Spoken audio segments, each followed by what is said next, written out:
ಎಲ್ಲರಿಗೂ ನಮಸ್ಕಾರ. ರಶ್ಮಿ ಧ್ವನಿ ಯೂಟ್ಯೂಬ್ ಚಾನಲ್ಗೆ ಎಲ್ಲರಿಗೂ ಸ್ವಾಗತ. ನನ್ನೆಲ್ಲ ಆತ್ಮೀಯ ಪ್ರೀತಿಯ 9ನೇ ತರಗತಿಯ ಮುದ್ದು ಮಕ್ಕಳೇ, ಈ ದಿನದ ಕನ್ನಡ ತರಗತಿಗೆ ನಿಮ್ಮೆಲ್ಲರಿಗೂ ಸ್ವಾಗತ.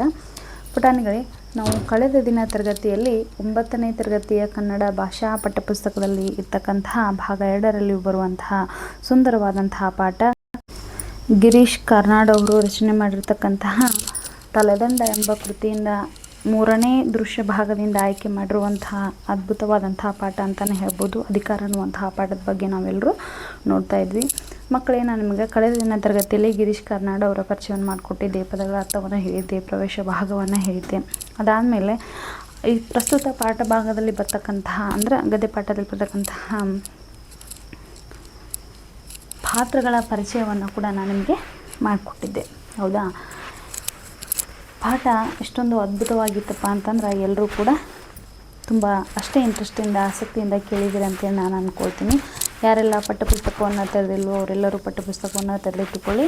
ಅದರ ಮುಂದುವರೆದಂತಹ ಭಾಗವನ್ನು ಇಂದಿನ ತರಗತಿಯಲ್ಲಿ ನಾವು ನೋಡೋಣ. ನಾವು ಎಲ್ಲಿ ನಿಲ್ಲಿಸಿದ್ದಪ್ಪ ಅಂತಂದ್ರೆ ಬಸವಣ್ಣ ಮತ್ತು ಗುಡ್ಡೆವ್ವನ ಮಾತುಕತೆ ನಡೆದಿತ್ತು. ಅದಾದಮೇಲೆ ಮಂಚನ ಕ್ರಮಿತ ಮಹಾರಾಜರಾಗಿರ್ತಕ್ಕಂತಹ ಬಿಜ್ಜಳ ಮಹಾರಾಜನಿಗೆ ಇಷ್ಟುದ್ದಾಗಿ ಒಂದು ಬಿರುದನ್ನು ರೆಡಿ ಮಾಡಿಕೊಟ್ಟಿದ್ರು.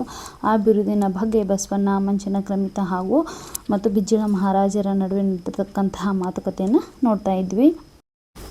ಸಂಸ್ಕೃತ ಪದದಿಂದ ಕೂಡಿರ್ತಕ್ಕಂತಹ ಇಷ್ಟುದ್ದಾಗಿರ್ತಕ್ಕಂತಹ ಶಾಸನವನ್ನು ನಾವು ಬರೆಸಲಿಕ್ಕೆ ವೀರಗಳ ಮೇಲೆ ಬರೆಸಲಿಕ್ಕೆ ಹೋದರೆ ಏನಾಗತ್ತಪ್ಪ ಅಂತಂದ್ರೆ ನಮ್ಮ ಇಡೀ ರಾಜ್ಯದಲ್ಲಿರ್ತಕ್ಕಂತಹ ಕಲ್ಲುಗಳು ಯಾವುವು ಸಾಕಾಗುವುದಿಲ್ಲ ಅಂತ ಬಸವಣ್ಣವರು ಹೇಳಿದಂತಹ ಮಾತಿಗೆ ಅದಕ್ಕೆ ಮಂಚನ ಕ್ರಮಿತ ಏನು ಹೇಳ್ತಾನಪ್ಪ ಅಂದ್ರೆ ನಮ್ಮ ಸಾಮ್ರಾಜ್ಯ ಅಂದರೆ ಬಿಜ್ಜಳ ಮಹಾರಾಜನ ಸಾಮ್ರಾಜ್ಯ ದಿಗಂತದ ಆಚೆಗೂ ಐತಿ. ಅದನ್ನು ನಾವು ಬರೆಸ್ಬೇಕಂತಂದ್ರೆ ಅದೆಲ್ಲ ಹೆಸರುವಾಸಿಯಾಗಿರ್ತಕ್ಕಂಥದ್ದು ಅವ್ನು ನಾವು ಕಡ್ಡಾಯವಾಗಿ ಬರೆಸಲೇಬೇಕು ಅಂಥೇಳಿ ಹೇಳಿದಾಗ ಬಸವಣ್ಣವ್ರು ಏನು ಹೇಳ್ತಾರಪ್ಪ ಅಂದ್ರೆ ಆ ವೀರಗಳ ಮೇಲೆ ಬರೆಸ್ಬೇಕಂದ್ರೆ ಸಾವಿರಾರು ಹಸಿವಿದ್ವೇರ ಅವರ ಹಲವು ಅಂತಂದರೆ ಅವ್ರ ಗಂಡನನ್ನು ಕಳೆದುಕೊಂಡಂತಹ ರೋದನೆ ಆಗಿರ್ಬೋದು, ಕಟ್ತಕ್ಕಂಥ ತೆರಿಗೆ ಇರ್ಬೋದು, ಬಿಟ್ಟು ಕೊಟ್ಟ ನೀವನ್ನೆಲ್ಲವನ್ನು ನೋಡ್ಲಿಕ್ಕೆ ಆಗಲ್ಲ ಅಂಥೇಳಿ ಅವಾಗ ಹೇಳ್ತಾರೆ. ಅವಾಗ ಮಂಚನ ಕ್ರಮಿತ ಏನು ಹೇಳ್ತಾರಪ್ಪ ಅಂತಂದ್ರೆ ನಾವು ಮಹಾರಾಜರ ಪ್ರಜೆಗಳು, ಮಹಾರಾಜರ ಕೀರ್ತಿಗೋಸ್ಕರ ಅವುಗಳನ್ನೆಲ್ಲವನ್ನು ನಾವು ಸಹಿಸಿಕೊಳ್ಳಲೇಬೇಕು ಅಂಥೇಳಿ ಹೇಳ್ತಾರೆ. ಇಲ್ಲಿವರೆಗೆ ನಾವು ನೋಡ್ತಾ ಇದ್ವಿ. ಇನ್ನೇನು ಮಾಡೋಣ, ಮುಂದುವರೆದಂತಹ ಭಾಗವನ್ನು ನಾವು ನೋಡೋಣ ಬನ್ನಿ. ಗದ್ಯಪಾಠ 6 ಅಧಿಕಾರ ಗಿರೀಶ್ ಕಾರ್ನಾಡ್.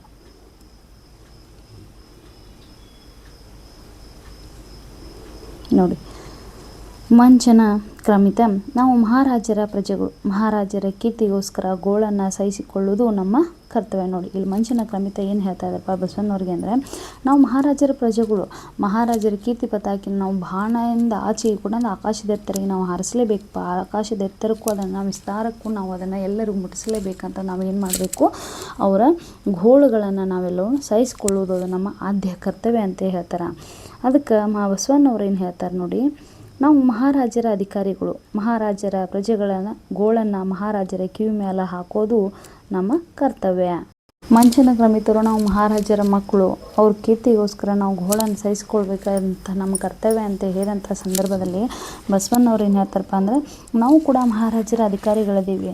ನಾವು ಮಹಾರಾಜರ ಮುಂದೆ ನಾವು ಪ್ರಜೆಗಳ ಗೋಳನ್ನು ನಾವೇನು ಮಾಡಬೇಕು ಅಂದರೆ ಅವ್ರ ಕಷ್ಟಗಳನ್ನು, ಅವ್ರ ಕಷ್ಟ ಕಾರ್ಪಣ್ಯಗಳನ್ನ, ಅವ್ರ ಬದುಕಿನಲ್ಲಿ ನೋಡ್ತಕ್ಕಂತಹ ನೋವು ನಲಿವುಗಳನ್ನು ಎಲ್ಲವನ್ನು ನಾವೇನು ಮಾಡಬೇಕು, ಮಹಾರಾಜರ ಕಿವಿ ಮೇಲೆ ಹಾಕೋದು ಕೂಡ ನಮ್ಮ ಆದ್ಯ ಕರ್ತವ್ಯ ಅಂತೇಳಿ ಹೇಳ್ತಾರೆ.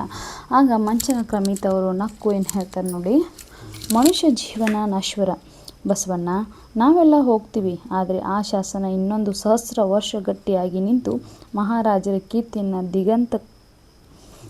ದಿಗಂತಕ್ಕೆ ಹಾಡಿ ಹಬ್ಬಿಸ್ತಾವು ಎಂಬುದನ್ನು ನೀವು ಮರಿತಕ್ಕದ್ದಲ್ಲ. ನೋಡಿ ಬಸವಣ್ಣ, ನೋಡಪ್ಪ, ಮನುಷ್ಯ ಜೀವನ ಶಾಶ್ವತವಾದದ್ದಲ್ಲ, ನಶ್ವರತೆಯಿಂದ ಕೂಡೈತಿ. ನಾವೆಲ್ಲ ಹೋಗ್ತೀವಿ, ಇರ್ಲಿಕ್ಕಂತೂ ಬಂದಿಲ್ಲ, ಒಂದು ದಿನ ನಾವೆಲ್ಲ ಹೋಗೋರೇ. ಆದರೆ ಆ ಶಾಸನ ನಮ್ಮ ಹಾಗೆ ಒಂದೇ ದಿನ ಇದ್ದು ಹೋಗುವಂಥದ್ದಲ್ಲ. ಅದು ಸಾವಿರಾರು ವರ್ಷಗಳ ಕಾಲ ಗಟ್ಟಿಯಾಗಿ ನಿಂತು ಮಹಾರಾಜನ ಆಳ್ವಿಕೆ ಹೇಗಿತ್ತು, ಮಹಾರಾಜನ ಕೀರ್ತಿ ಪತಾಕೆ ಆಕಾಶದ ಎತ್ತರಕ್ಕೆ ಹಾಡಿ ಏನು ಮಾಡ್ತೈತಿ, ಹೊಗಳ್ತೈತಿ. ಅದನ್ನು ಆಕಾಶದ ಎತ್ತರಕ್ಕೆ ಹಾಡಿ ಹೊಗಳೋದನ್ನು ನಾವು ಮರಿತಕ್ಕದ್ದಲ್ಲ, ಅದನ್ನು ಮರೆಯೋ ಮಾತೇ ಇಲ್ಲ ಅಂಥೇಳಿ ಅವಾಗ ಮಂಚನ ಕ್ರಮಿತ ಹೇಳ್ತಾರೆ. ಮಂಚನ ಕ್ರಮಿತ ಹೇಳಿದಂತಹ ಮಾತಿಗೆ ಬಸವಣ್ಣವ್ರು ಏನು ಹೇಳ್ತಾರೆ ನೋಡಿ, ಕೊರೆದಿಟ್ಟ ಅಕ್ಷರಗಳನ್ನ ಓದಲಿಕ್ಕೆ ಕಣ್ಣು ಬೇಕು, ಹಾಡಲಿಕ್ಕೆ ನಾಲಿಗೆ ಬೇಕು. ಈ ಸ್ಥಾವರ ಶಿಲೆಗಳಿಂದೇನಾಗಬೇಕು? ಹೊರಡುವ ಅರ್ಥವನ್ನು ಈ ಮನುಷ್ಯ ದೇಹ ಹೊರಡಿಸ್ತದ. ಅದಕ್ಕೆ ನಾವು ಮೊದಲ ಮನುಷ್ಯರ ಪರಿವೆ ಮಾಡಬೇಕು. ನೋಡಿ, ಆ ಶಿಲೆಗಳನ್ನು ಓದಲಿಕ್ಕೆ ಅಥವಾ ಕೊರೆದಿಟ್ಟ ಅಕ್ಷರಗಳನ್ನ ಓದಲಿಕ್ಕೆ ಏನು ಬೇಕು? ಕಣ್ಣು ಬೇಕು. ಅದನ್ನು ಹಾಡಲಿಕ್ಕೆ ನಮ್ಗೆ ನಾಲಿಗೆ ಬೇಕು. ಈ ಸ್ಥಾವರ ಶಿಲೆಗಳಿಂದ ಏನಾಗಬೇಕು? ಸ್ಥಾವರ ಅಂತಂದ್ರೆ ಒಂದೇ ಕಡೆ ಸ್ಥಿರವಾಗಿ ನಿಲ್ಲುವಂತಹ ಕಲ್ಲುಗಳು. ಹೀಗಾಗಿ ಈ ನಾವೇನು ಒಂದೇ ಕಡೆ ನಿಂತೀವಲ್ಲ, ಈ ಶಿಲೆ ಅಂದರೆ ಕಲ್ಲುಗಳಿಂದ ಏನಾಗಬೇಕು? ನಾವು ಏನು ಮಾಡ್ತೀವಿ, ಏನು ಉಣ್ತೀವಿ, ಏನು ತಿಂತೀವಿ, ಏನು ಬರಿತೀವಿ, ಏನು ನಮ್ಮ ಆಕಾಶದ ಎತ್ತರಕ್ಕೆ ಹಾಡಿ ಹೊಗಳುವಂಥ ಏನೇ ಸಾಧನೆ ಮಾಡಿದರೂ ಕೂಡ ಅದು ನಮ್ದು ಮನುಷ್ಯನ ದೇಹ ಏನು ಮಾಡ್ತೀವಿ? ಹೊರಡಿಸ್ತದೆ. ಅದಕ್ಕೆ ನಾವು ಮೊದಲು ಏನು ಮಾಡಬೇಕು? ನಮ್ಮ ಮನುಷ್ಯರ ಪರಿವೆಯನ್ನು ನಾವು ಅರಿವು ನಮಗೆ ಇರಬೇಕು ಅಂತೇಳಿ ಹೇಳ್ತಾರೆ. ಆಗ ಬಸವಣ್ಣ ಮತ್ತು ಮಂಚನ ಕ್ರಮಿತರ ಮಾತುಗಳನ್ನು ಕೇಳಿದಂತಹ ಬಿಜ್ಜಳ ಮಹಾರಾಜ ಏನು ಹೇಳ್ತಾನೆ? ನೀ ಬಂದರ ಓಲಗಕ್ಕೆ ಒಗ್ಗರಣೆ ಹಾಕಿದ ಹಾಂಗಾಕೇತಿ ನೋಡು. ಅವಾಗ ನೋಡಿ, ಅವರಿಬ್ಬರ ಮಾತನ್ನು ಕೇಳ್ತಕ್ಕಂತಹ ಬಿಜ್ಜಳ ಮಹಾರಾಜ ಏನು ಹೇಳ್ತಾನೆ? ಒಗ್ಗರಣೆ ಅಂದ್ರೆ ಈ ಓಲಗಕ್ಕೆ, ಈ ಸಭೆಗೆ ನೀ ಏನಾರ ಬಂದಪ್ಪ ಅಂದರೆ, ಈ ಆಸ್ಥಾನಕ್ಕೆ, ಈ ರಾಜ್ಯಸಭೆಗೆ ನೀ ಏನಾರ ಬಂದೆ ಅಂತಂದ್ರೆ ಏನಾಗುತ್ತೆ? ಒಗ್ಗರಣೆ ಹಾಕಿದಂಗೆ. ಒಗ್ಗರಣೆ ಅಂದರೆ ಈಗ ನಾವು ಮನೆಯಲ್ಲಿ, ಅಡುಗೆ ಮನೆಯಲ್ಲಿ ಒಗ್ಗರಣೆನ ಹಾಕುವಂಥ ಸಂದರ್ಭದಲ್ಲಿ ಏನಾದರೂ ಹಾಕಿದರೆ ಚಟ್ಪಟ್ ಅಂತ ಹೆಂಗೆ ಇರುತ್ತಲ್ವ ಮಕ್ಕಳೇ, ಆ ರೀತಿಯಾಗಿ ಮಂಚನ ಕ್ರಮಿತ ಮತ್ತು ಬಸವಣ್ಣವರ ಮಾತುಕತೆಯನ್ನು ಗಮನಿಸ್ತಕ್ಕಂತಹ ಬಿಜ್ಜಳ ಮಹಾರಾಜ ಈ ಬಂದ್ರೆ ಓಲಗಕ್ಕೆ, ಈ ರಾಜ್ಯಸಭೆಗೆ ಒಗ್ಗರಣೆ ಹಾಕಿದಂಗೆ ಆಕೈತೆ ನೋಡು ಬಸವಣ್ಣ ಅಂತ ಹೇಳ್ತಾರೆ. ಆಗ ಬಸವಣ್ಣವರು ಬಿಜ್ಜಳ ಮಹಾರಾಜ ಹೇಳಿದಂಥ ಮಾತಿಗೆ ಏನಾಗಬೇಕು? ಕೋಪವನ್ನು ಮಾಡ್ಕೋಬೇಕು. ಆದ್ರೆ ಅವರು ನಮ್ರವಾಗಿ ವಿನಮ್ರತೆಯಿಂದ ಹೇಳ್ತಾರೆ ನೋಡಿ, ಧನಿ, ಇವು ಭಂಡಾರದ ಕೀಲಿಕೈ. ನನ್ನ ಮ್ಯಾಲ ನಂಬಿಕೆ ಇಟ್ಟು ನನಗೆ ಒಪ್ಪಿಸಿದ್ದೀರಿ. ಉಪಕಾರ ಮರೆಯೋದಿಲ್ಲ. ಆದ್ರೆ ಈಗ ವಜ್ಜೆ ಅನಿಸ್ಲಿಕ್ಕತ್ತ ಹತ್ಯಾವ. ಇವನ್ನು ಹೊಳ್ಳಿ ತಗೋಬೇಕು. ನೋಡಿ, ಬಸವಣ್ಣ ಅವ್ರು ಏನು ಹೇಳ್ತಾರಪ್ಪ ಅಂದ್ರೆ ನಮ್ರವಾಗಿ ವಿನಮ್ರತೆ ಅಂತಾರೆ. ಬಿಜ್ಜಳ ಮಹಾರಾಜರೇ, ನೀವು ನನ್ನನ್ನು ನಂಬಿ ನನ್ನ ಮ್ಯಾಲ ನಂಬಿಕೆ ಇಟ್ಟು ನೀವು ನನಗೆ ಇಡೀ ಖಜಾನೆ ಅಂದರೆ ಭಂಡಾರದ ಕೀಲಿಕೈನ ನನ್ನ ಮ್ಯಾಲ ನಂಬಿಕೆ ಇಟ್ಟು ನೀವು ನನಗೆ ಒಪ್ಪಿಸಿದಿರಿ. ನೀವು ನನಗೆ ಒಪ್ಪಿಸಿರುವಂಥ ಕೆಲಸವನ್ನು ನಾನು ಯಾವತ್ತೂ ಉಪಕಾರವನ್ನು, ನೀವು ಮಾಡಿರ್ತಕ್ಕಂಥ ಉಪಕಾರವನ್ನು ಮರೆಯೋದಿಲ್ಲ. ಆದರೆ ಈಗ ಏನಾಗ್ಬಿಟ್ಟೈತಿ, ನನಗೆ ನೀವು ಕೊಟ್ಟಿರುವಂತಹ ಈ ಭಂಡಾರದ ಕೀಲಿಕೈ ಇತ್ತೀಚೆಗೆ ಯಾಕೋ ತುಂಬ ವಜ್ಜೆ ಅಂದರೆ ಭಾರ ಅಂಥೇಳಿ ಅನ್ನಿಸ್ಲಕ್ಕ ಹತ್ತಿಬಿಟ್ಟೈತಿ. ಇವನ್ನ ಹೊಳ್ಳಿ ನೀವು ತೊಗೋಬೇಕು ಅಂಥೇಳಿ ಬಿಜ್ಜಳ ಮಹಾರಾಜ ಬಸವಣ್ಣ ಹೇಳಿದಾಗ ಬಿಜ್ಜಳ ಮಹಾರಾಜರು ಹೇಳ್ತಾರೆ, ನಾ ತಗೊಳ್ಳೋದಿಲ್ಲ ಅಂದ್ರೆ ನೋಡಿ, ನೀನೇನು ಭಂಡಾರದ ಕೀಲಿಕೈ ನಾನು ಕೊಡ್ತೇನೆ ಅಂತ ಹೇಳ್ತಾ ಇದೆಯಲ್ಲಪ್ಪ, ನಾ ತೊಗೋದಿಲ್ಲ ಅಂತೇಳಿ ಹೇಳ್ತೀನಿ. ಏನು ಮಾಡ್ತೀನಿ ನೀನು ಅಂಥೇಳಿ ಕೇಳಕತ್ತಾರ. ಆಗ ಬಸವಣ್ಣ, ಅರಮನೆಯೊಳಗೆ ಶಿವಾಲಯದ, ಅಲ್ಲಿ ಲಿಂಗಕ್ಕೆ ಅರ್ಪಿಸಿ ಹೋಗ್ತೀನಿ. ಅವಾಗ ನೋಡಿ ಬಸವಣ್ಣವ್ರು ಏನು ಹೇಳ್ತಾರೆ? ಅರಮನೆಯೊಳಗೆ ನೀವು ತೊಗೋದಿಲ್ಲ ಅಂತಂದ್ರೆ ಬಿಜ್ಜಳ ಮಹಾರಾಜರೇ, ನಾನೇನು ಮಾಡಲ್ಲ, ಈ ಅರಮನೆಯೊಳಗೆ ಶಿವಾಲಯ ಐತಿ, ಶಿವನ ದೇವಸ್ಥಾನ ಐತಿ, ನಾನು ಅಲ್ಲಿರ್ತಕ್ಕಂತಹ ಲಿಂಗಕ್ಕೆ ಅರ್ಪಿಸಿ ನಾನು ಹೊರಟೋಗ್ತೀನಿ ಅಂಥೇಳಿ ಹೇಳ್ತಾರೆ. ಆಗ ಈ ಮಾತು ಏನಾಗುತ್ತೆ, ಅಲ್ಲಿ ಒಂದು ಸ್ವಲ್ಪ ಮೌನವನ್ನು ಆವರಿಸುತ್ತೆ. ಮೌನವನ್ನು ಆವರಿಸಿದಾದ ಮೇಲೆ ಬಿಜ್ಜಳ ಮಹಾರಾಜರು ಮತ್ತೇನು ಹೇಳ್ತಾರೆ ನೋಡಿ, ಏನಂತ ಮಾತಾಡ್ತಾರೆ ನೋಡಿ, 4-5 ವರ್ಷ ಆದವು, ಹಬ್ಬ ಹರಿದಿನ ಬಿಟ್ರೆ ನೀ ಅರಮನೆ ಹಂತ್ಯಾಕ ಹಾದಿಲ್ಲ. ನಾ ಯಾಕಂತ ಕೇಳಿಲ್ಲ. ನೋಡಿ, ಬಿಜ್ಜಳ ಮಹಾರಾಜನ ಹೇಳಕತ್ತಾರ, 4-5 ವರ್ಷ ಆದ ಬಸವಣ್ಣ, ಹಬ್ಬ ಹರಿದಿನ ಬಿಟ್ರೆ ನೀ ಅರಮನೆ ಹಂತಕ್ಕೆ ಸ್ವಲ್ಪನೂ ಕೂಡ ನೀ ಬಂದಿಲ್ಲ. ನೀ ಯಾಕೆ ಬಂದಿಲ್ಲಪ್ಪ ಅಂಥೇಳಿ ನಾನೇನು ಮಾಡಿಲ್ಲ, ನಾನೇನು ಯಾವತ್ತೂ ಕೂಡ ನಾನು ಕೇಳಿಲ್ಲ. ಮಹಾರಾಜರಿಗೂ ಭಂಡಾರಿ ಬಸವಣ್ಣನಿಗೂ ಮುರುಗಡೆ ಆಗೈತಿ, ಇಡೀ ರಾಜ್ಯ ಆಡಿಕೊಂಡಾಕ ಹತ್ತೈತಿ. ನೋಡಿ, ಈ ಭಕ್ತಿ ಭಂಡಾರಿ ಬಸವಣ್ಣನಿಗೂ ಮತ್ತು ಬಿಜ್ಜಳ ಮಹಾರಾಜನಾಗಿದ್ದಂತಹ ನನಗೂ ಏನೋ ಯಾವುದೋ ಒಂದು ವಿಷಯಕ್ಕೆ ಅಥವಾ ಏನೋ ಯಾವುದ್ರದ್ದು ಸಲುವಾಗಿ ಮನಸ್ತಾಪ ಆಗೈತೆ ಅಂಥೇಳಿ ಒಬ್ರಿಬ್ಬರು ಮಾತಾಡಕತ್ತಿಲ್ಲ, ಇಡೀ ರಾಜ್ಯವೇ ಮಾತಾಡಕತ್ತೈತಿ, ಆಡ್ಕೊಳಕತ್ತೈತಿ. ಹಿಂಗಿದ್ದು ನಾ ಈ ಭಂಡಾರದ ಕೀಲಿಕೈ ಹೊಳ್ಳಿ ಇಸ್ಕೊಳ್ಳಲಿಲ್ಲ. ಇಂಥ ಸಂದರ್ಭದೊಳಗೆ ನಾ ಏನಾರು ಈ ಭಂಡಾರದ ಕೀಲಿಕೈ ನೀ ಕೊಡಾಕತ್ತಿ ಅಂತ ನಾ ಏನಾರು ಇಸ್ಕೊನಿಪ್ಪ ಅಂತಂದ್ರೆ ಇಡೀ ರಾಜ್ಯ ಏನು ಮಾತಾಡಕತ್ತೈತಲ್ಲ, ಯಾವುದೋ ವಿಷಯಕ್ಕೆ ಭಕ್ತಿ ಭಂಡಾರಿ ಬಸವಣ್ಣನಿಗೂ ಮತ್ತು ಮಹಾರಾಜರಿಗೂ ಏನೈತಿ ಮನಸ್ತಾಪ ಬಂದೈತೆ ಅಂತೇನು ಮಾತಾಡತ್ತಾರಲ್ಲ, ಅದೇನಾಗ್ಬಿಡ್ತೈತಿ, ನಿಜ ಆಗಿಬಿಡ್ತೈತಿ. ಅದಕ್ಕೆ ನಾ ಏನು ಮಾಡಂಗಿಲ್ಲ, ಇಸ್ಕೊಳಂಗಿಲ್ಲ.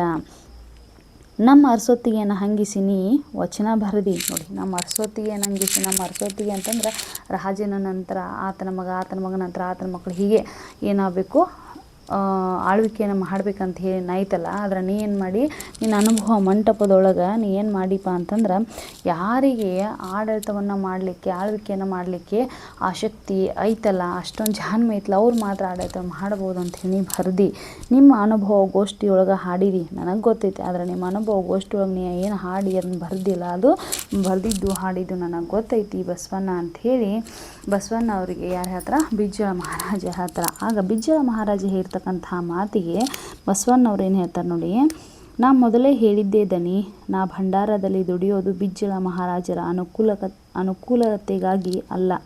ಆ ಸಂಪತ್ತು ರಾಜವಂಶದ ಸ್ವತ್ತಲ್ಲ, ಜನರ ಸ್ವತ್ತು. ಪ್ರಜೆಗಳ ಪಾಲಕ ಅಂತ ರಾಜನಿಗೆ ಅಲ್ಲಿ ಅಧಿಕಾರ ಅದ, ಆದ್ರೆ ರಾಜನ ಮನೆಯವರಿಗೆ ಅಲ್ಲಿ ಪ್ರವೇಶವಿಲ್ಲ. ನೋಡಿ ಏನು ಹೇಳ್ತಾರೆ ಬಸವಣ್ಣರು, ಬಿಜ್ಜಳ ಮಹಾರಾಜರ ಹೇಳಿದಂತಹ ಮಾತಿಗೆ ನಾ ಮೊದಲೇ ಹೇಳಿದ್ದೆ ದನಿ ನಿಮಗೆ. ಏನಂತ ಹೇಳಿದ್ದೆ? ನಾ ಭಂಡಾರದಲ್ಲಿ ದುಡಿಯೋದು ಬಿಜ್ಜಳ ಮಹಾರಾಜರ ಅನುಕೂಲತೆಗಾಗಿ ಅಲ್ಲ. ಆ ಸಂಪತ್ತು ಯಾವತ್ತಿದ್ರೂ ರಾಜವಂಶದ ಸ್ವತ್ತಲ್ಲ, ಅದು ಪ್ರಜೆಗಳ ಸ್ವತ್ತು, ಜನರ ಸ್ವತ್ತು ಅಂತ ನಾ ಮೊದಲೇ ಹೇಳಿದ್ದೆ. ನೀವು ಪ್ರಜೆಗಳ ಪಾಲಕ ಅಂತೇಳಿ ಅಲ್ಲಿ ರಾಜರಿಗೆ ಅಧಿಕಾರ ಐತಿ, ಆದರೆ ರಾಜನಿಗೆ ಅಧಿಕಾರ ಇರ್ತಕ್ಕಂತಹ ಆ ಪ್ರಜೆಗಳ ಸ್ವತ್ತಿನ ಮೇಲೆ ರಾಜವಂಶದ ಮನೆಯವರಿಗೆ ಯಾವುದೇ ರೀತಿಯಾದಂತಹ ಪ್ರವೇಶ ಇಲ್ಲ ಅಂತೇಳಿ ನಾನು ನಿಮಗೆ ಮೊದಲೇ ಹೇಳಿಬಿಟ್ಟಿದ್ದೆ ದನಿ. ನಿಮ್ಮ ಭಂಡಾರದಲ್ಲಿ ದುಡಿಯೋದನ್ನ ಬಿಜ್ಜಳ ಮಹಾರಾಜ ಅನುಕೂಲತೆಗಲ್ಲ, ಪ್ರಜೆಗಳ ಸಂಪತ್ತು, ಪ್ರಜೆಗಳಿಗಾಗಿಯೇ ದುಡಿತೀನಿ ಅಂತ ಹೇಳಿದ್ದೆ ಅಲ್ವಾ ಅಂತೇಳಿ ಹೇಳ್ತಾರೆ. ಆಗ ಬಿಜ್ಜಳ ಮಹಾರಾಜರು ಏನು ಹೇಳ್ತಾರೆ? ಅದೇನೇ ಇರಲಿ, ನಾ ಕೇಳೋ ಪ್ರಶ್ನೆಗೆ ನೆಟ್ಟಗೆ ಉತ್ತರ ಹೇಳು. ಬ್ಯಾರೆ ಯಾವನಾರ ಅರಸ ಆಗಿದ್ರೆ ನನ್ನಷ್ಟು ಸಡಲ್ ಬಿಡ್ತಿದ್ನೇನು? ನೋಡಿ ಅವಾಗ ಏನು ಹೇಳ್ತಾರೆ? ಅದೇನೇ ಇರಲಿ ಬಸವಣ್ಣ, ನಾ ಕೇಳೋ ಪ್ರಶ್ನೆ ಮೊದಲು ನೀನು ನೆಟ್ಟಗೆ ಸೀದಾ ಉತ್ತರ ಹೇಳು. ಆ ಕಡೆ ಈ ಕಡೆ ಆ ರೀತಿ ಉತ್ತರನ ಹೇಳಕ್ಕೆ ಹೋಗ್ಬೇಡ, ಹೌದಾ? ನೆಟ್ಟಗೆ ಉತ್ತರ ಹೇಳು. ಬೇರೆ ಯಾವನಾರ ಅರಸ ಆಗಿದ್ದಪ್ಪ ಅಂತಂದ್ರೆ ನೋಡು, ಉತ್ತರ ಕರ್ನಾಟಕದ ಭಾಷೆ ಮಕ್ಕಳಿಗೆ ಉತ್ತರ ಕರ್ನಾಟಕದ ಸೊಗಡನಲ್ಲಿ ಗಿರೀಶ್ ಕಾರ್ನಾಡ್ ತುಂಬ ಅದ್ಭುತವಾದಂತಹ ಶೈಲಿಯಲ್ಲಿ ಹೇಳ್ತಾರೆ. ಬೇರೆ ಯಾವನಾರ ಅರಸ ಆಗಿದ್ರೆ ನನ್ನಷ್ಟು ಸಡಲು ಅಂತ ಸಲಿಗೆಯನ್ನು ಕೊಡ್ತಿದ್ನೇನ, ಬಿಡ್ತಿದ್ನೇನ ಅಂಥೇಳಿ ಬಿಜ್ಜಳ ಮಹಾರಾಜ ಕೇಳಿದ. ಬಸವಣ್ಣ ಹೊರ್ತ ಇಲ್ಲ ದನಿ, ಒಪ್ಕೋತೀನಿ, ಬಿಡ್ತಿದ್ದಿಲ್ಲ. ಇಲ್ಲ ದನಿ, ನಾ ಒಪ್ಕೋತೀನಿಲ್ಲ, ಹಂಗೆ ಯಾರು ಇಷ್ಟೊಂದು ಸಲಿಗೆಯನ್ನು ಕೊಟ್ಟು ಇಷ್ಟೊಂದು ರೀತಿಯ ಉತ್ತಮ ರೀತಿಯಿಂದ ಸಲಿಗೆಯಿಂದ ನಡ್ಕೋತಿರ್ಲಿಲ್ಲ ಅಂಥೇಳಿ ಹೇಳ್ತಾರೆ. ಆಗ ಬಿಜ್ಜಳ ಮಹಾರಾಜ, ಹಂಗಾರ ನಾ ಹೇಳಿದ್ದು ಕೇಳು. ಹುಡುಗಾಟದಾಗ ಆದದ್ದು ಆಗಿ ಹೋತು, ಮರೆತಿ ಬಿಡು ಅದನ್ನು. ನನ್ನ ಮಗ ಎಬಡ ಅರಿವುಗೇಡಿ. ನೋಡಿ ಬಿಜ್ಜಳ ಮಹಾರಾಜ ಏನು ಹೇಳ್ತಾರಪ್ಪ, ಅದೇನೇ ಇರಲಿ, ಹೌದಾ? ಹಂಗಾರ ನಾ ಹೇಳಿದ್ದು ಕೇಳು ಬಸವಣ್ಣ. ನೋಡಿ ಹುಡುಗಾಟದಾಗ ಆಗಿದ್ದು ಆಗಿ ಹೋತು, ಮರ್ತು ಬಿಡು ಅದನ್ನು ಅಂತಂದ್ರೆ ಇಲ್ಲೇನಾಗತ್ತಪ್ಪ ಅಂದ್ರೆ ಬಿಜ್ಜಳ ಮಹಾರಾಜನ ಮಗನಾಗಿರ್ತಕ್ಕಂಥ ಸೋವಿದೇವ ನನಗನ್ಸಿದ್ದು ಇಷ್ಟೇ ರೀ. ತಲ್ಲಂಡ ಕೃತಿಯನ್ನು ನೋಡಿದಾಗ ನನಗನ್ಸಿದ್ದೇನಪ್ಪ ಅಂತಂದ್ರೆ, ಬಿಜ್ಜಳ ಮಹಾರಾಜನ ಮಗನಾಗಿರ್ತಕ್ಕಂಥ ಸೋವಿದೇವ ಅಲ್ಲಿ ಕಲ್ಯಾಣದಲ್ಲಿರ್ತಕ್ಕಂತಹ ಇಂದ್ರಾಣಿ ಅನ್ನುವಂಥ ವೇಶ್ಯ ಮನೆಗೆ ಹೋಗ್ಬಿಟ್ಟಿರ್ತಾನೆ. ಮಹಾರಾಜರ ಮಗನಾಗಿರ್ತಕ್ಕಂತಹ ಸೋವಿದೇವ ಹಿಂಗೆ ವೇಶ್ಯರ ಮನೆಗೆ ಹೋಗಿ ಇಡೀ ಏನು ರಾಜ್ಯ ಎಲ್ಲ ಮಾತಾಡ್ಕೊಳ್ತಲ್ಲ, ಆ ಉದ್ದೇಶವನ್ನು ಆ ಅಂಶವನ್ನು ತಲೆ ಇಟ್ಕೊಂಡು ಬಿಜ್ಜಳ ಮಹಾರಾಜ ಮಾತಾಡಿರ್ಬೋದೇನೋ ಅಂತ ನನ್ನ ಅನಿಸಿಕೆ ಅಷ್ಟೇ.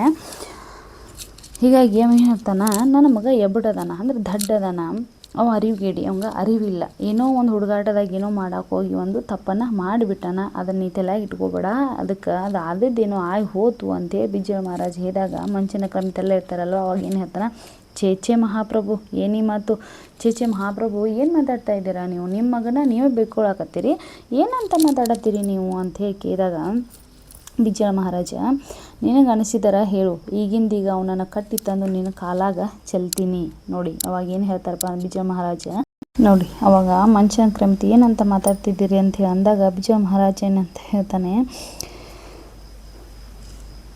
ನಿನಗೆ ಅನಿಸಿದ್ರೆ ಹೇಳು ಬಸವಣ್ಣ, ನಾ ಈಗಿಂದೀಗ ಅವನನ್ನು ಏನು ಮಾಡ್ತೀನಿ, ಈ ಆಸನ ಕರೆದು ತೊಗೊಂಬಂದು ಅವ್ನ ಕಾಲಾಗ ಹಗ್ಗವನ್ನು ಕಟ್ಟಿರೋ ಕಾಲಾಗ ಕಟ್ಟಿ ಅವನನ್ನು ತಂದು ನಾನು ನಿನ್ನ ಕಾಲಾಗ ಚೆಲ್ತೀನಿ ಅಂತೇಳಿ ಬಿಜ್ಜಳ ಮಹಾರಾಜ ಹೇಳ್ತಾನೆ. ಆಗ ಹೇಳಿದಂಥ ಸಂದರ್ಭದಲ್ಲಿ ಬಸವಣ್ಣವ್ರು ಏನು ಹೇಳ್ತಾರೆ, ನಾನು ರಾಜಕುಮಾರನ ಮಾತ್ರ ಯಾಕೆ ದೂರಲಿ, ನಾನು ರಾಜಕುಮಾರನಷ್ಟೇ ಯಾಕೆ ದೂರಲಿ, ಭಂಡಾರದ ಕೀಲಿಕೈಯನ್ನು ಕೊಟ್ಟು ಹೋಗ್ತಿದ್ದೀನಿ, ಆದರೆ ನಾನು ರಾಜಕುಮಾರನನ್ನು ನಾ ಯಾಕಷ್ಟು ದೂರಲಿ, ಅವ್ರ ಮ್ಯಾಗ ಯಾಕೆ ನನಗೆ ಸಿಟ್ಟನ್ನು ಹೊರಿಸಲಿ ಅಥವಾ ದೂರನ್ನು ನಾನು ಹೊರಿಸಲಿ, ಅನುಭವ ಗೋಷ್ಠಿನೂ ಕರ್ಲಿಕ್ಕತ್ತಿದ. ನಾನು ಏನಾಗೈತೆ ಆ ಶಿವಶರಣರು ಸೇರ್ತಕ್ಕಂಥ ಏನು ಅನುಭವ ಮಂಟಪ ಐತಲ್ಲ, ಅದನ್ನು ನನ್ನ ಕರ್ಲಿಕ್ಕತ್ತಿದೆ. ನಾನು ಇನ್ನು ಉಳಿದಂಥ ನನ್ನ ಇಡೀ ಜೀವನವನ್ನು ನಾನು ಏನು ಮಾಡ್ಬೇಕು ಮಾಡೀನಿ, ಅಲ್ಲೇ ಕಳಿಬೇಕಂತ ನಿರ್ಧಾರ ಮಾಡಿಬಿಟ್ಟೀನಿ. ಶಿವಶರಣರ ಜೊತೆ ನಾನು ಇರಬೇಕಂತ ಅನ್ಕೊಂಡ್ಬಿಟ್ಟೀನಿ. ಹಿಂಗಾಗಿ ಅನುಭವ ಗೋಷ್ಠಿ ಏನಾಗುತ್ತೆ ನನ್ನನ್ನು ಕರ್ಲಿಕ್ಕತ್ತಿದೆ. ಇನ್ನು ಮುಂದೆ ಅದಕ್ಕೆ ಅರ್ಪಿಸ್ಕೊಳ್ಳೋಣ ಅಂತಿದ್ದೀನಿ. ಅಂದರೆ ನನ್ನ ಜೀವನ ಪೂರ್ತಿ ನಾನು ಇರೋವರೆಗೂ ಆ ಶಿವಶರಣರ ಜೊತೆನೇ ಇರಬೇಕು, ಆ ಶಿವಶರಣ ಜೊತೆನೇ ಬದುಕಬೇಕು ಅಂಥೇಳಿ ನಾನು ನಿರ್ಧಾರ ಮಾಡ್ಕೊಂಡ್ಬಿಟ್ಟೀನಿ. ಹಿಂಗಾಗಿ ನಾನು ಅಲ್ಲೇ ಹೋಗ್ತೀನಿ ಅಂಥೇಳಿ ಅವಾಗ ಹೇಳ್ತಾರೆ. ಆಗ ಹೇಳಿದಾಗ ಬಿಜ್ಜಳ ಮಹಾರಾಜ ಏನು ಹೇಳ್ತಾರೆ, ನಿಂತು ಸ್ವಲ್ಪ ಒಂದು ಸೆಕೆಂಡ್ ಅವರು ನಿಂದಿರ್ತಾನೆ. ನನಗೆ ಸೇರೋದಿಲ್ಲ ಅಂದರೆ ಇದು, ನನಗದು ಸೇರೋದಿಲ್ಲ ಅಂದರೆ ಏನು ಮಾಡ್ತೀವಿ ಬಸವಣ್ಣ, ನೀನು ಅಲ್ಲಿ ಹೋಗಲಿಕ್ಕೆ ನಂಗೆ ಇಷ್ಟ ಇಲ್ಲ, ಆರಾಮ ಇಷ್ಟ ಇಲ್ಲ, ನೀನು ಇಲ್ಲೇ ಇರು, ಇಲ್ಲೇ ನನ್ನ ಹತ್ರನೇ ಇರು ಅಂಥೇಳಿ ನನ್ನ ಆಸೆ ಐತಿ. ನಂಗೆ ಅದು ಸೇರೋದಿಲ್ಲ ಅಂದರೆ ಏನು ಮಾಡ್ತೀವಿ ಬಸವಣ್ಣ ಅಂತ ಕೇಳ್ತಾರೆ. ರಾಜಕುಮಾರ ಜನರು ನನ್ನ ಮಗನನ್ನು ಯುವರಾಜ ಅಂತ ಕರೆದ್ರೆ ರಾಣಿ ರಂಭಾವತಿಯು ತೃಪ್ತಿಯಾದಿತ್ತು. ನೋಡು, ಇನ್ನು ರಾಜಕುಮಾರನ ವಿಷಯಕ್ಕೆ ನನ್ನ ಮಗ ಸೋವಿದೇವಿ ನನ್ನ ರಾಜಕುಮಾರನ ಮಾಡ್ಬೇಕನ್ನುವಂತಹ ವಿಷಯಕ್ಕೆ ಬಂದ್ರೆ ನನ್ನ ಹೆಂಡತಿ ರಂಭಾವತಿ ಇದ್ದಾಳ, ಅವಳಿಗೂ ತನ್ನ ಮಗನನ್ನು ಯುವರಾಜನಾಗಿ ಮಾಡ್ಬೇಕನ್ನುವಂಥ ಒಂದು ಆಸೆ ಐತಿ. ಯಾವ ತಾಯಿಗೆ ಆಸೆ ಇರಲ್ಲ ಹೇಳಿ ನೋಡಿ ನಮ್ಮ ಮಕ್ಕಳೇ. ಪ್ರತಿಯೊಬ್ಬ ಜಗತ್ತಿನಲ್ಲಿರ್ತಕ್ಕಂತಹ ಪ್ರತಿಯೊಬ್ಬ ತಾಯಿಯ ಮಗನೂ ಕೂಡ ಯುವರಾಜನೇ, ಹೌದಾ? ಹೀಗಾಗಿ ಯಾವ ತಾಯಿಗೆ ಆಸೆ ಇರೋಂಗಿಲ್ಲ. ಹೀಗಾಗಿ ನನ್ನ ಹೆಂಡತಿಯು ಕೂಡ ಯುವರಾಜ ತನ್ನ ಮಗನನ್ನು ಯುವರಾಜ ಪಟ್ಟ ಕಟ್ಟಬೇಕನ್ನುವಂಥ ಆಕೆಗೆ ಏನೈತಿ, ಹಂಬಲ ಐತಿ, ಆಸೆ ಐತಿ. ಹೀಗಾಗಿ ಆಕೆಯೂ ಅದು ತೃಪ್ತಿ ಆಗ್ತತಿ, ನನಗೂ ನೆಮ್ಮದಿ ಆದೀತು. ಯಾಕಂದ್ರೆ ನನಗೂ ಕೂಡ ನನ್ನಲ್ಲೂ ಸ್ವಲ್ಪ ಸ್ವಾರ್ಥ ಅನ್ನೋದು ಇರತ್ತಲ್ವ, ನಾನು ನನ್ನ ಮಗನನ್ನು ಯುವರಾಜನಾಗಿ ಮಾಡಬೇಕು ಅನ್ನುವಂಥ ಉದ್ದೇಶ ನನಗೂ ಇರುತ್ತೆ. ಹೀಗಾಗಿ ನನಗೂ ಏನಾಕತಿ, ನೆಮ್ಮದಿ ಆಗ್ತತಿ. ಇದು ಇಡೀ ಆಸ್ಥಾನಕ್ಕೆ ಗೊತ್ತಿದ್ದ ಮಾತು. ಇದು ಎಲ್ಲರಿಗೂ ಕೂಡ, ಇಡೀ ಆಸ್ಥಾನದಲ್ಲಿ ಇರೋರಿಗೆ ಪ್ರಜೆಗಳಿಗೆ ಎಲ್ಲರಿಗೂ ಕೂಡ ಏನೈತಿ ಗೊತ್ತಿದ್ದ ಮಾತು ಅಂತ ಬಿಜ್ಜಳ ಮಹಾರಾಜ ಬಸವಣ್ಣವ್ರು ಹೇಳಿದಾಗ ಅವಾಗ ಬಸವಣ್ಣವ್ರು ಹೇಳ್ತಾರೆ, ಮಹಾರಾಜರು ರಾಜಕುಮಾರರಿಗೆ ಯುವರಾಜ ಪಟ್ಟ ಕಟ್ಟಿದ್ದು ನನಗಂತೂ ಗೊತ್ತಿದ್ದಿಲ್ಲ. ನೋಡಿ, ಮಾತನಾಡುವ ಬರದಲ್ಲಿ ಬಿಜ್ಜಳ ಮಹಾರಾಜ ಏನು ಹೇಳ್ತಾರೆ, ನನ್ನ ಮಗನಿಗೆ ಯುವರಾಜ ಅಂತ ಹೇಳಿ ಕರೆದ್ರ ಅಂತ ಹೇಳಿ ಹೇಳ್ತಾರೆ. ಆವಾಗ ಬಸವಣ್ಣ, ಓಹೋ, ನೀವೀಗ ಆಲ್ರೆಡಿ ಯುವರಾಜ ಅಂತೇಳಿ ಅವರನ್ನು ನಿಮ್ಮ ದೃಷ್ಟಿಕೋನದಲ್ಲಿ ನೀವು ಹೇಳಿಬಿಟ್ಟಿದ್ದೀರಿ. ನೀವು ಯಾವಾಗ ಯುವರಾಜ ಪಟ್ಟ ಕಟ್ಟಿದ್ರು ನನಗಂತೂ ಗೊತ್ತಿದ್ದಿಲ್ಲ ಅಂಥೇಳಿ ಒಂಥರ ವ್ಯಂಗ್ಯವನ್ನು ವ್ಯಕ್ತಪಡಿಸ್ತಾರೆ ಯಾರೋ ಬಸವಣ್ಣ. ಆಗ ಬಿಜ್ಜಳ ಮಹಾರಾಜ, ಕಟ್ಟಲ್ಲೋ ಮಹಾರಾಯ, ಕಟ್ಟಿಲ್ಲ. ಕಟ್ಟಿದ್ದಕ್ಕೆ ನನ್ನ ಉಳುಕಿ ತಲೆದಂಡ ಹುಡುಗರು ಕೇಳ್ಯಾರ, ನಾಳೆ ಹರ್ಕೊಂಡು ಬಿದ್ದಾರು ನನ್ನ ಮ್ಯಾಗ. ಆದ್ರೆ ರಾಜ್ಯದ ಹನ್ಯಾಗ ಒಬ್ಬನ ರಾಜಪುತ್ರ ಇದ್ದಾಗ ಅವನನ್ನು ಯುವರಾಜ ಅಂತ ಕರೆಯೋದು ಒಂದು ಪದ್ಧತಿ. ನೋಡಿ, ಅವಾಗ ನೀವು ಯಾವಾಗ ಯುವರಾಜ ಪಟ್ಟ ಕಟ್ಟಿದ್ರು ನನಗಂತೂ ಗೊತ್ತಿಲ್ಲ ಅಂತ ಒಂಥರ ವ್ಯಂಗ್ಯವಾಗಿ ಬಸವಣ್ಣವ್ರು ಮಾತನಾಡಿದಾಗ ಬಿಜ್ಜಳ ಹೇಳ್ತಾರೆ, ಕಟ್ಟಿಲ್ಲೋ ಮಹಾರಾಯ, ನಾನು ಇನ್ನೂ ಯುವರಾಜ ಪಟ್ಟ ನನ್ನ ಮಗನಿಗೆ ಕಟ್ಟಿಲ್ಲ. ನಾನು ಒಂದು ವೇಳೆ ನಾನು ಏನಾದರೂ ಕಟ್ಟಿದ್ನಂದ್ರೆ ಊರಾಗಿರ್ತಕ್ಕಂತಹ ಜನ ನಾನು ಏನಾದರೂ ಸುಮ್ಮನೆ ಬಿಡ್ತಾರನ, ನಾಳೆ ಅವರು ಗುಂಪು ಕಟ್ಕೊಂಡು ಬಂದು ಏನು ಮಾಡ್ತಾರೆ, ನನ್ನವರು ಕೇಳ್ತಾರೆ. ನನ್ನ ಮ್ಯಾಗ ನಾಳೆ ಹರ್ಕೊಂಡು ಬಿದ್ದಾರು ನನ್ನ ಮ್ಯಾಗ ನಾಳೆ ಅವರು ಈ ಆಸ್ಥಾನಕ್ಕೆ ಬಂದು ನನ್ನ ಕೇಳ್ತಾರೆ. ಅದರ ರಾಜಧಾನಾಗ ಒಬ್ಬ ಏನಿದೆ ರಾಜಧಾನಿ ಐತ್ಲ, ನನ್ನ ಈ ಸಾಮ್ರಾಜ್ಯದಾಗ ಒಬ್ಬ ರಾಜಪುತ್ರ ಅದಾನಂತಂದ್ರೆ ಅವನನ್ನು ಯುವರಾಜ ಅಂತ ಕರೆಯೋದು ಕೂಡ ಒಂದು ಪದ್ಧತಿನ ಹೌದಿಲ್ಲ ಅಂತ ಹೇಳಿ ಬಿಜ್ಜಳ ಮಹಾರಾಜ ಹೇಳ್ತಾರೆ. ಆಗ ಬಿಜ್ಜಳ ನಮ್ಮ ಮಾತಿಗೆ ಏನು ಹೇಳ್ತಾರೆ ಬಸವಣ್ಣವರು, ಹೊಸ ಪದ್ಧತಿ ಇದ್ದಿತ್ತು. ಅದೇನಾದರೂ ಹೊಸ ಪದ್ಧತಿ ಇದ್ದಿರ್ಬೋದು ಮಹಾಸ್ವಾಮಿ, ನಾನಿನ್ನೂ ಕಲಿತಿಲ್ಲ, ನಾನಿನ್ನೂ ಅದ್ರ ಬಗ್ಗೆ ಕಲಿತಿಲ್ಲ. ಆದರೆ ಯುವರಾಜ ಆಗೋ ವ್ಯಕ್ತಿ ಕೆಲವು ಹೊಣೆಗಾರಿಕೆ ಇರ್ತಾವೆ. ಆದರೆ ಯುವರಾಜ ಏನು ಆಗಬೇಕಂತ ಹೊರಡ್ತಾರಲ್ಲ ಅಂಥವ್ರಿಗೆ ಕೆಲವೊಂದು ಜವಾಬ್ದಾರಿಗಳು ಇರ್ತಾವೆ, ಹೊಣೆಗಾರಿಕೆ ಅನ್ನೋದು ಇರ್ತಾವೆ. ಕೆಲವೊಂದು ಕ್ವಾಲಿಟೀಸ್, ರಾಜನಾದವನು ಹೀಗೆ ಇರಬೇಕು ಅನ್ನೋಂಥ ಕೆಲವೊಂದು ಕ್ವಾಲಿಟೀಸ್ ಗುಣಗಳಿರ್ತಾವೆ. ಆ ಗುಣಗಳಿದ್ರೆ ಮಾತ್ರ ಆತ ರಾಜನಾಗಲಿಕ್ಕೆ ಯುವರಾಜನಾಗಲಿಕ್ಕೆ ಯೋಗ್ಯ. ಹೀಗಾಗಿ ಕೆಲವೊಂದು ಜವಾಬ್ದಾರಿಗಳು ಕೂಡ ಯುವರಾಜನಾಗುವಂತಹ ವ್ಯಕ್ತಿ ಇರ್ತಾವ ಅಂಥೇಳಿ ಬಸವಣ್ಣವ್ರು ಹೇಳ್ತಾರೆ. ಆಗ ಬಿಜ್ಜಳ ಮತ್ತೆ ಶುರು ಮಾಡ್ತೀನಿ. ಆಗ ಈಗ ಇಷ್ಟೆಲ್ಲ ಮಾತನಾಡುವಂಥ ಸಂದರ್ಭದಲ್ಲಿ ಅವಾಗ ಬಿಜ್ಜಳ ಮಹಾರಾಜ ಅಂತ ಮತ್ತೇನು ಶುರು ಮಾಡ್ತಿ, ಏನೀಗ ನೀ ಮತ್ತಿನ್ನು ಫಸ್ಟಿಂದ ಎಲ್ಲ ಹೇಳ್ತೀಯನಪ್ಪ ಅಂಥೇಳಿ ಪ್ರಶ್ನಾತೀತವಾಗಿ ಮಾತಾಡ್ತಾರೆ. ಆಗ ಪ್ರಶ್ನಾತೀತವಾಗಿ ಮಾತನಾಡಿದಂತಹ ಸಂದರ್ಭದಲ್ಲಿ ಬಸವಣ್ಣವ್ರು ಏನು ಹೇಳ್ತಾರೆ, ಇಲ್ಲ ನಾನೀಗ ಮತ್ತೇನು ಅದ್ರ ಬಗ್ಗೆ ಶುರು ಮಾಡ್ತಾ ಇಲ್ಲ, ನಾನು ಏನೀಗ ಅದ್ರ ಬಗ್ಗೆ ಅದನ್ನು ಮುಂದುವರಿಸುವುದಿಲ್ಲ. 15 ವರ್ಷದ ಹಿಂದೆ ನಾವು ಸಾಕಷ್ಟು ಚರ್ಚೆ ಮಾಡಿವಿ. ನಾನು ಈಗ ಅದ್ರ ಬಗ್ಗೆ ಹೇಳಂಗಿಲ್ಲ. ಈಗ ಆಲ್ರೆಡಿ ನಾವು 15 ವರ್ಷಗಳ ಹಿಂದೆ ಇದ್ರ ಬಗ್ಗೆ ರಾಜನಾದವನು ಹೇಗಿರಬೇಕು, ರಾಜನ ಕ್ವಾಲಿಟೀಸ್ ಹೇಗಿರಬೇಕು, ರಾಜನ ಕುಟುಂಬ ಹೇಗಿರಬೇಕು, ಪ್ರಜೆಗಳನ್ನ ಹೇಗೆ ನೋಡ್ಕೊಳ್ಬೇಕು, ಹೀಗೆ ನಾವು ಹಲವಾರು ವಿಷಯಗಳ ಬಗ್ಗೆ ನಾವು ಏನು ಮಾಡಿವಿ, 15 ವರ್ಷಗಳ ಹಿಂದೆ ನಾವು ಚರ್ಚೆ ಮಾಡಿಬಿಟ್ಟಿವಿ. ಆ ಪಲ್ಲ ಮತ್ತು ಹಾಡೋದಿಲ್ಲ ಅಂದ್ರೆ ನುಡಿ. ಪಲ್ಲ ಅಂದ್ರೆ ನುಡಿ ಅಂದ್ರೆ ಆ ನುಡಿಯನ್ನು ನಾ ಈಗ ಹಿಂದೆ 15 ವರ್ಷದ ಹಿಂದೆ ಏನು ಮಾತಾಡೇನಿಲ್ಲ ಅದೇ ಮಾತನ್ನು ಈಗ ನಾನೇನು ಮಾಡೋಂಗಿಲ್ಲ, ಮತ್ತು ಹೊಳ್ಳೆ ಮಳೆ ಅಂದರೆ ಪದೇ ನಾನೀಗ ಹೇಳೋದಿಲ್ಲ. ಆದರೆ ರಾಜ್ಯಭಾರ ಒಂದು ಕಾಯಕ. ಆದರೆ ರಾಜ್ಯಭಾರ ಅನ್ನುವಂಥದ್ದು ಒಂದು ಪವಿತ್ರವಾದಂಥ ಕೆಲಸ, ಅದೊಂದು ಪವಿತ್ರವಾದಂತಹ ಕಾಯಕ. ಅದು ಬರ್ತಕ್ಕಂಥ ಹಕ್ಕಲ್ಲ. ಅದು ಹುಟ್ಟಿನಿಂದ ರಾಜನ ಮಗನೇ ಆಳ್ಬೇಕು ಅನ್ನುವಂಥದ್ದು ಹುಟ್ಟಿನಿಂದ ಬರ್ತಕ್ಕಂಥದ್ದಲ್ಲ. ಅದು ಆಸ್ತಿ ಅಲ್ಲದು ಯಾರಪ್ಪನದ ಆಸ್ತಿ ಅಲ್ಲ.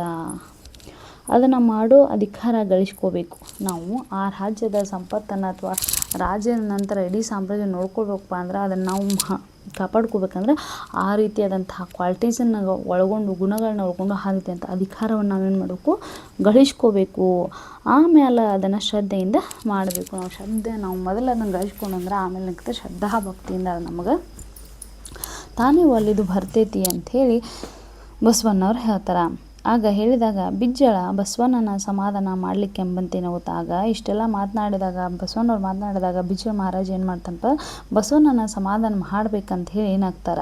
ನಗ್ತಾ ಏನು ಹೇಳ್ತಾರ ನೋಡಿ. ಅವಾಗ ಬಿಜ್ಜಳ ಮಹಾರಾಜ, ಅಯ್ಯೋ ನನಗದೆಲ್ಲ ಗೊತ್ತಿಲ್ಲ ಮಂಚನ ಕ್ರಮಿತ. 15-16 ವರ್ಷದ ಕೆಳಗಿನ ಮಾತು. ನಾನು ಆಗ ಚಾಲುಕ್ಯರ ಸಾಮಂತನಾಗಿರೋದೇ ಮನುಷ್ಯ ಜನ್ಮದ ಪರಮೋಚ್ಚ ತತ್ವ ಅಂತ ನಂಬಿದ್ದೆ. ಆ ಅರಗೊಡ್ಡಿ ಚಕ್ರವರ್ತಿಯ ಕೈ ಕೆಳಗೆ ದುಡಿತಿದ್ನಿ. ಆಗ ಬಸವಣ್ಣ ಮಂಗಳವಾಡಕ್ಕೆ ಬಂದ. ಇನ್ನೂ 20 ತುಂಬಿರಕಲ್ಲ. ಆದರೆ ಏನು ಮಾತು, ಏನು ಚಟುವಟಿಕೆ. ಆಗಲೇ ಅಂತಿದ್ದ, ರಾಜ್ಯಭಾರ ಅಂದ್ರೆ ಕಾಯಕ, ಅದಕ್ಕೆ ವಂಶ ಇದ್ರೆ ಸಾಲದು, ಯೋಗ್ಯತಾ ಬೇಕು ಅಂತ. ಬಸವಣ್ಣ ಕರೇನ ನೀ ಅಂದು ಆ ಮಾತು ಆಡದೆ ಹೋಗಿದ್ದರ ನಾ ಚಾಲುಕ್ಯರ ಕೈಯಾಗಿಂದ ಈ ಪಟ್ಟ ಕಸ್ಕೋತಿದ್ದಿದ್ದಿಲ್ಲ, ಕಲ್ಯಾಣದ ಚಕ್ರವರ್ತಿ ಆಗ್ತಿದ್ದಿದ್ದಿಲ್ಲ.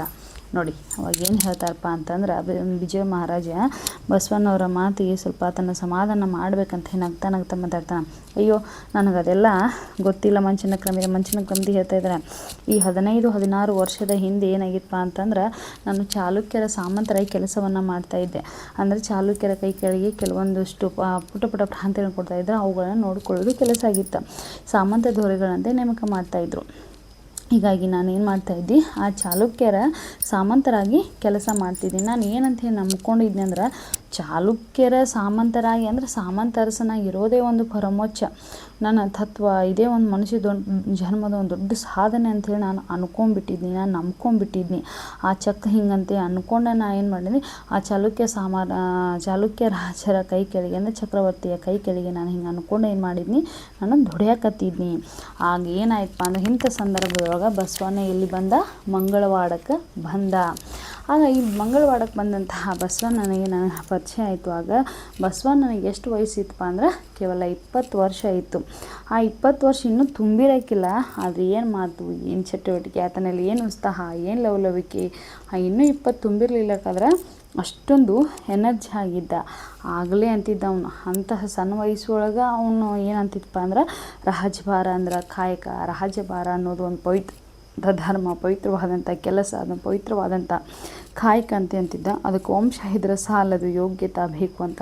ಅದಕ್ಕೆ ಕೇವಲ ರಾಜರ ವಂಶ ಇದ್ರೆ ಸಾಲದು, ಅದಕ್ಕೆ ರಾಜನಾಗೋಕ್ಕೂ ಯೋಗ್ಯತೆ ಬೇಕು, ಅರ್ಹತೆಗಳಿರಬೇಕು, ಕ್ವಾಲಿಟೀಸ್ ಗುಣಗಳನ್ನು ಆತ ಹೊಂದಿರಬೇಕು ಅಂತೇಳಿ ಬಸವಣ್ಣ ಈ 15-16 ವರ್ಷಗಳ ಹಿಂದನೇ ಹೇಳ್ತಾ ಇದ್ದ. ಬಸವಣ್ಣ ಖರೇನ ನೀ ಅಂದು ಆ ಮಾತು ಆಡದೆ ಹೋಗಿದ್ರೆ ನಾ ಚಾಲುಕ್ಯರ ಕೈಯಾಗಿಂದ ಪಟ್ಟ ಕಸ್ಕೋತಿದ್ದಿಲ್ಲ. ನೋಡಿ ಕರೆ ಅಂತ ಸತ್ಯ.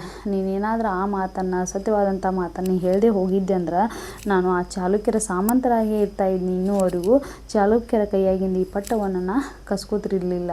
ಇನ್ನೂ ಕೂಡ ಅವರ ಸಾಮಂತರಾಗಿ ಅವ್ರ ಕೈ ಕೆಳಗೆ ನಾನು ಮಾಡ್ತಾಯಿದ್ನಿ, ದುಡಿತಾ ಇದ್ನಿ.